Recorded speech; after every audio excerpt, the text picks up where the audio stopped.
don't forget to hit the like button. Even if you hate it, please just hit like. It costs you nothing and it will mean the world to me. And if you'd like to subscribe, then I'd love to have you back to join me on my chaotic crochet journey.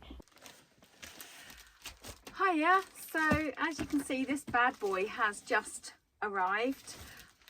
This is actually parcel number 2 because very sadly, I am really quite sad about it. It would appear that my first order, my first one, was taken from our doorstep, and we don't.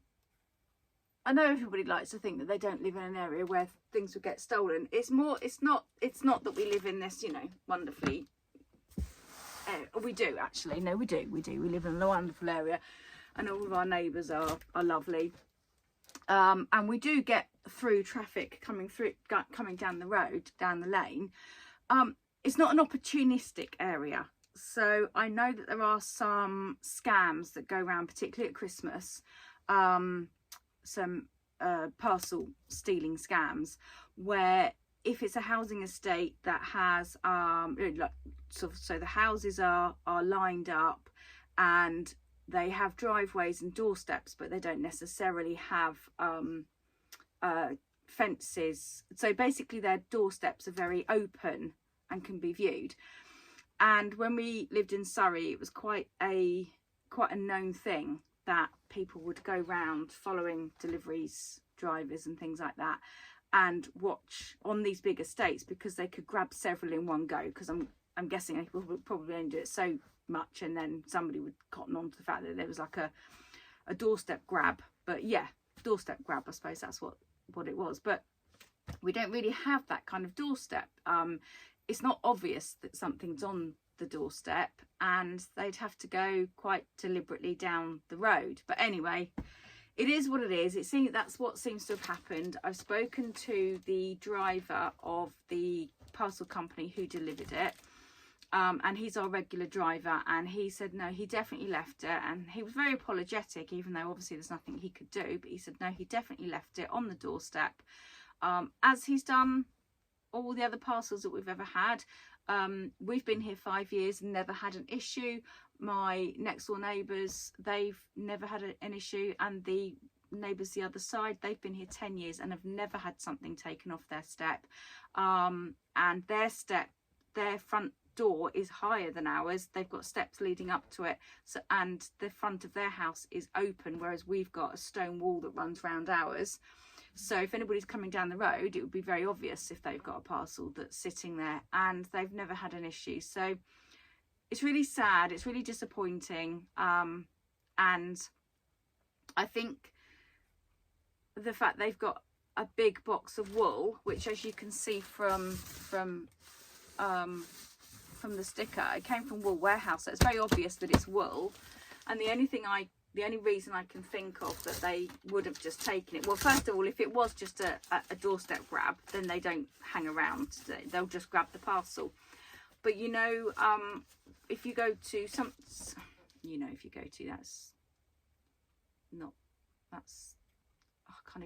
I can't think what I'm trying to say. So more and more over recent months, when I've gone to events, not necessarily craft fairs, but so agricultural shows seem to have them. They have these stalls where stall holders are selling what they call Amazon returns, and you can pay £5, £10 or £15, and probably other prices as well elsewhere. And they have them sectioned out on the table, and you've got no idea. They're called mystery parcels, and people are flocking to buy them. I never have. I don't know what's in them. Maybe there are some good stuff, I don't know. But they put them in the they all come in the grey poly mailers. Well, obviously they know what's in them. Because I personally have never had an Amazon parcel in a grey poly mailer. Mine always comes in a box. So whatever they are, they've repackaged them, plain grey poly mailers, and then you pay your £5, your £10, your £15. So something like this box of yarn, whilst it's not exciting to anybody that isn't you know, a knitter, crochet or whatever, it could be broken down. I mean, it was 180 something pounds worth, about 186 pounds worth of yarn, which is a lot of balls. Well, if you break that down and you put a ball in each parcel, or you know, maybe put 2 in a parcel, a child might come along first of all and think that it's a soft squishy toy, or you know, it could just be used, and that's the only thing I can really think of, because otherwise there wouldn't really be a whole lot of point in stealing a massive box of yarn, because it was, I mean, you know, look how big the box is. The one that arrived that was stolen, because I did see a photograph of it, the original driver did show me a photograph of it. It wasn't as high as this. It was more rectangle, so it's more sort of square like that, but only about half the depth, so probably up to about that line, which means it was not visible from the road unless you drove past quite slowly and looked very deliberately up the end of the path, because the wall obscures your view as you come down the hill. It's not a high wall, but it's enough not to see anything. But anyway, it is what it is. So I do want to give an absolute massive shout out to the Wool Warehouse. I know we love to support small businesses, and there are a lot of yarn companies out there which are amazing. In this area alone, we've got the Bright Stitch in down near Plymouth in Stoke Village. We've got oh gosh, what's it called? There's the Crafty Stitch in Torquay. There's Tilda's of Brixham in Brixham, and I'm sorry if there is another one, please tag yourself. We also have one, and those I know sell plushy yarns, and then we've got a couple in Tavistock, we've got one in Holsworthy. So yeah, lovely to support the independents where possible. On this particular order, I've ordered Yarnsmith's Chenille, so that is specific to the Wool Warehouse, and I have to say they were amazing. I phoned them up and I said, yeah, I said it's been delivered, but it hasn't been delivered. And the lady I spoke to said, okay, give me a few minutes and I'll speak to the courier company. And she phoned me back, and all she said is, had I at any point for any delivery, not just for Wool Warehouse deliveries, but for any delivery, had I ever given permission to leave in a safe place? And I said, no, not to this particular company. So I think because of that, I'm guessing somehow their end, they can claim on insurance. I don't know. But without hesitation, she said, right, well, I'll replace the order for you. She said, you know, you happy for me to do it? I said, yes, please. I said, you know, it's a lot. It's a huge amount for me to spend to then, you know, I can't afford to waste nearly £200 worth of yarn and just go, oh, never mind. I mean, I don't think anybody could, but definitely not. Plus the fact I need it, it's for my commissions, which I need to get out before Christmas, and I want to get a move on with those and get them out so that the post doesn't hold anything up. So she did that. So that was what day were we? Wednesday. So that was Monday afternoon, and she apologized that she couldn't get it out to me that day, which, you know, was lovely of her. I was so grateful that she was able to help me, but she did put it on for a next day. And when the box arrived, it says on there, do not leave. Do not leave on front porch, get signature. So anyway, I've got it. So I'm now going to do a bit of an unboxing, because it's a huge order. Oh, I love that sound, don't you? Although I have to say that it's a big order, yes, as in lots of balls.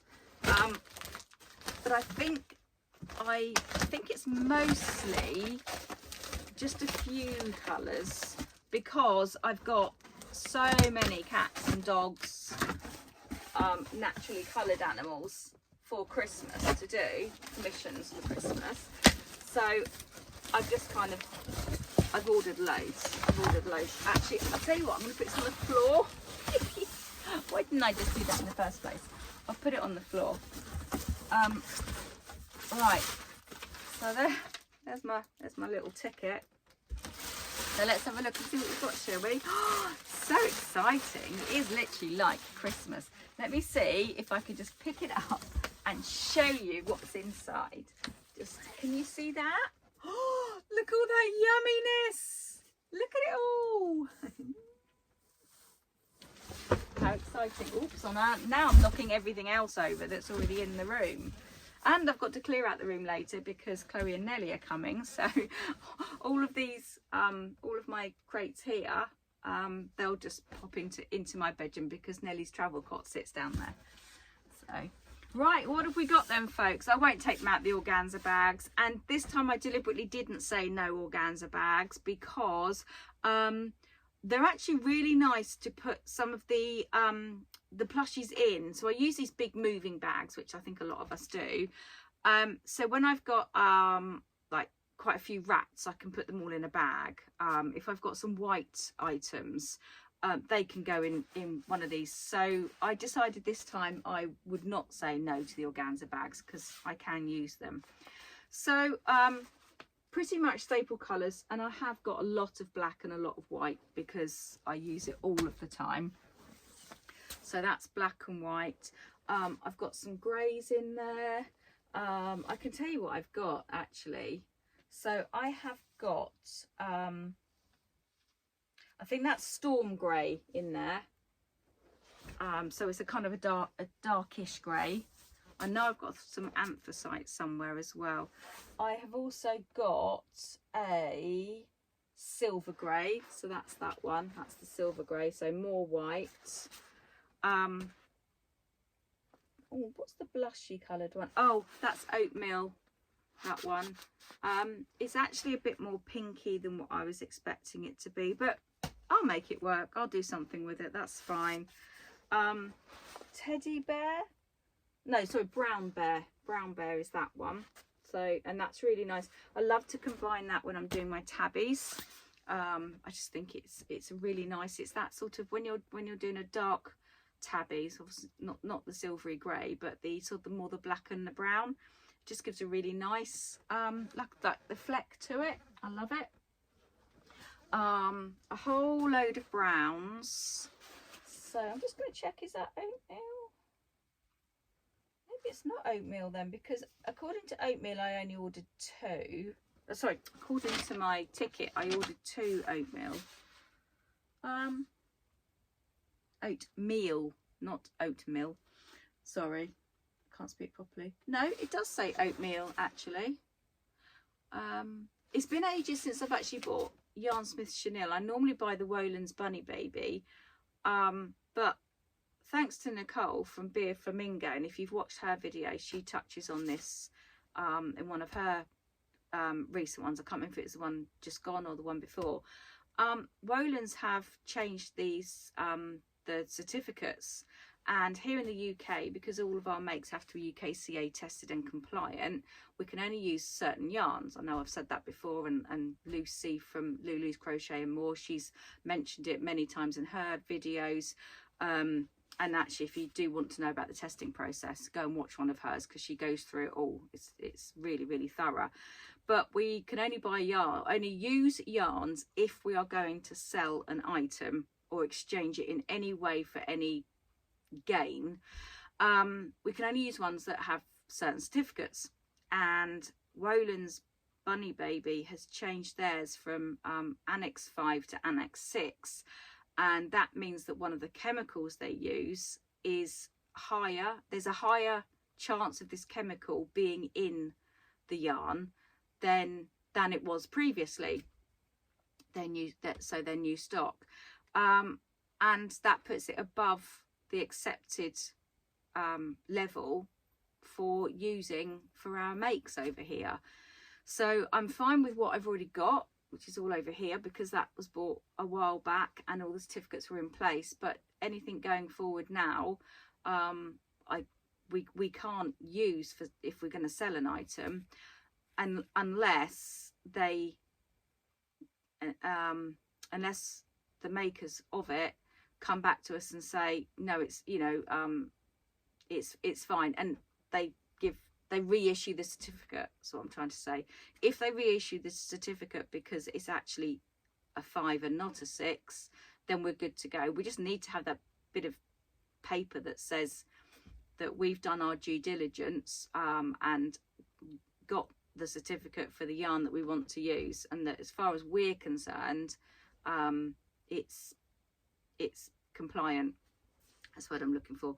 So I've gone for the chenille, Yarnsmith chenille, but I'm not used to having the names actually written on the ball bands, because Woolens just has a code, so 060, and then you have to know what that corresponds to. That was a very long-winded explanation just to say that I could just read off to you what they are. So yes, so I've got some oatmeal, and that one typically is very hidden, so I can't see what that is. So oatmeal, and I've got, I'll read out to you in a minute what I have got anyway. Vanilla fudge I know is in there. Some more whites, some more storm greys, but I've also got some yummy, some King Cole yummy. I've got tweed, and I have got the glitter glitz midnight. That was just a bit of a whim. I do sometimes think, I just get a little bit bored with the animal colours, so I do sometimes think, oh, just give me some colours and then I'll make something fun. So look at all this, look at this being stacked up. And then finally my last one, and this has got colours in it, so there is dark brown in there and a rusty brown, and then I've got a pink, an aqua, a teal, a sort of a lilac, and a purpley colour. So yeah, so that's those. So let me just share with you what colours I've got. So let's see if I can lean on here. So I got King Cole Yummy Glitz in Midnight, which is the black glittery one. King Cole Yummy in the tweed, charcoal tweed. So that was the other one you saw. Chunky Black, Anthracite Grey, which is the very dark grey, Storm Grey, Silver Grey, White. I've got a cream, Parchment. Ah, okay, so Parchment's in there somewhere. Oh, that's probably the one that I couldn't. So one of these, right, I think that one is oatmeal and that one's Parchment, I think. They are slightly pinkier, more kind of salmon blush colour than what they looked on my screen, but I'll still use them. I'll use them somehow. Oatmeal, vanilla fudge, which is the light, latte, brown bear, which is the one I use for the tabbies, rust, chocolate brown, aqua, tropical teal, purple orchid, lilac, and bubblegum. Yeah, so that little lot came to, oh, it doesn't say on there. Oh, it doesn't say because this is the replacement invoice. But it was about £186, and that's with them having their, well, they say it's on offer. It's £2.99 for 100 grams, and they say that it's £5 normally. And I think I've said this in the previous video, I think what they have to do is they put it up for so long and then they can reduce it back down, because then they can call it a sale. So it is really, really, really frustrating when you're desperately in need of a colour and you know it's going to come back down, but you've got to go ahead and order it anyway. I try not to get too caught out on that, but I think I have had to do it. I have had to do it before now. I used to do it on Snug. Snug's always 2 for £12 or £6. It just depends on what their offer is. Sorry, £5.99 or 2 for £12, depends on how they do their offers. But essentially £6 a ball. And it really smarted one day because I had to go on and order one ball, and I think it was something like 11. It was £10.99, and it was like, oh, I don't want to order it, but I really needed to. So that's my little yarn haul. So I'll stop waffling, and I'll catch up with you soon. All right, take care. Lots of love. Bye for now.